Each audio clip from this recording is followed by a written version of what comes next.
There's lots of different ways to do this practical. So I'm going to go through the way which we do it in my school, and I think it's the easiest way to explain, but there might be other ones to use as well.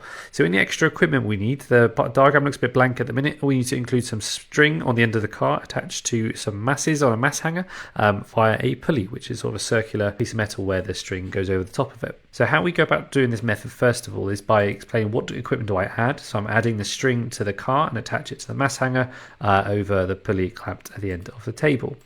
Next thing to talk about is how do I measure the acceleration. Now I'm going to measure the acceleration by doing the change in velocity divided by time.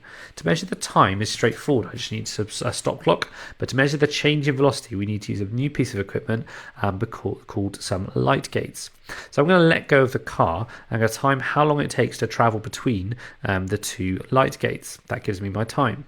Now when I do that, the light gates measure the change in velocity. They're kind of like speed cameras. So I'm going to measure this change in velocity between those 2 points using the light gates, and then measure the time taken as we've just said. I'm going to divide them using the equation to find the acceleration. So that's going to give me my acceleration. That's almost all my method space done just by one thing. That's why this practical is a tricky one to remember.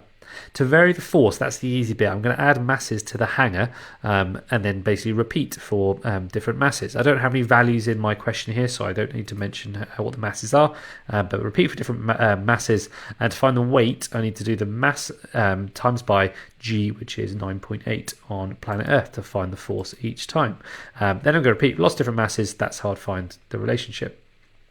Over the page then, we've got some results for an investigation. How does acceleration proportional to force? That's Newton's second law, F equals ma. Now, this question down below, I've got to determine the acceleration of the trolley.